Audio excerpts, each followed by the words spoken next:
राम राम जी सारा ने। आज जेठ के महीने में निर्जला 1100 पहली 10वीं आवे तो बिंगी भी एक कथा है। बात आने क्यों सारा सुनियो सीखियो, पसंद आए तो लाइक शेयर सब्सक्राइब करियो। प्राचीन काल में अयोध्या नगर संगर नाम के राजा राज्य करते थे। उनके केसिनी तथा सुमति नामक की 2 रानियां थी।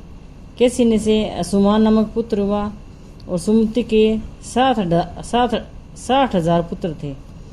एक बार राजा सगर ने अश्वमेध यज्ञ किया। यज्ञ की मूल पूर्ति के लिए घोड़ा छोड़ा। इंद्र यज्ञ को भंग करने हेतु घोड़ों को चुराकर कपिल मुनि के आश्रम में बांध आए। राजा ने यज्ञ के घोड़े को खोजने के लिए अपने 60,000 पुत्रों को भेजा। घोड़ों को खोजते खोजते वे कपिल मुनि के आश्रम में पहुंचे तो उन्होंने यज्ञ के घोड़े को वहां बंधा देखा। उस समय कपिल मुनि तपस्या कर रहे थे। राजा के पुत्रों ने कपिल मुनि को चोर चोर कर कहकर पुकारना शुरू किया।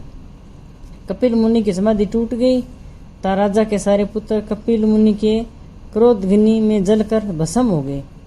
असुमान पिता की आज्ञा पाकर अपने भाइयों को खोजता हुआ जब मुनि के आश्रम में पहुंचा तो महात्मा गरुड़ ने उसके भाइयों के भस्म होने का सारा वृत्तांत कह सुनाया। गरुड़ जी ने असुमान को यह भी बताया कि यदि इनकी मुक्ति चाहते हो तो गंगा जी को स्वर्ग से धरती पर लाना होगा। इस समय अश्व को ले जाकर अपने पिता की यज्ञ का पूर्ण कराओ। इसके बाद गंगा को पृथ्वी पर लाने का कार्य शुरू करना। असुमान ने घोड़े सहित यज्ञ मंडप में पहुंचकर राजा सगर से सब वृत्तांत कह सुनाया।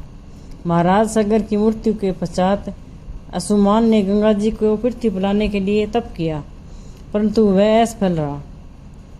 इसके बाद उनके पुत्र दिलीप ने भी तपस्या की, परंतु वह भी असफल रहे। अंत में दिलीप के पुत्र भागीरथ ने गंगा जी को पृथ्वी पर लाने के लिए गोकर्ण तीर्थ में जाकर कठोर तपस्या की। तपस्या करते करते कई वर्ष बीत गए। तब ब्रह्मा जी प्रसन्न हुए तथा गंगा जी को पृथ्वी लोक पर ले जाने का वरदान दिया। अब समस्या यह थी कि ब्रह्मा जी के कमंडल से छूटने के बाद गंगा के वेग को पृथ्वी पर कौन संभालेगा। ब्रह्मा जी ने बताया कि भूलोक में भगवान शंकर के अतिरिक्त किसी में शक्ति नहीं है जो गंगा के वेग को संभाल सके। इसलिए उचित यह है कि गंगा का वेग संभालने के लिए भगवान शिव से अनुग्रह किया जाए।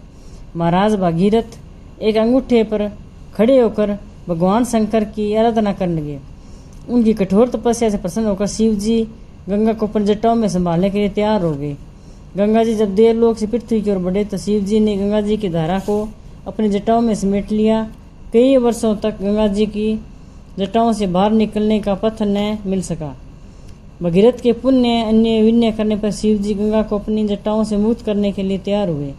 इस प्रकार शिव की जटाओं से छूटकर गंगा जी हिमालय की घंटियों में कल कल निनाद करके मैदान की ओर बढ़ी। जिस रास्ते से गंगा जी जा रही थी उसी मार्ग में ऋषि मुनि का आश्रम था। तपस्या में विघ्न समझकर गंगा जी को पी गई। भगीरथ के प्रार्थना करने पर उन्हें पुण्य जांग से निकाल दिया। तभी से गंगा जह्नवी पुत्री या जाह्नवी कहलाई। इस प्रकार अनेक स्थलों को पार करती हुई जाह्नवी ने कपिल मुनि के आश्रम में पहुंचकर सागर के 60,000 पुत्रों के भस्म अवशेषों को तार कर मुक्त किया। उसी समय ब्रह्मा जी ने प्रकट होकर भगीरथ के कठोर तप सागर के 60,000 पुत्रों के अमर होने का वर दिया तथा घोषित किया कि तुम्हारे नाम पर गंगा जी का नाम भगीरथी होगा। अब तुम जाकर अयोध्या का राज संभालो।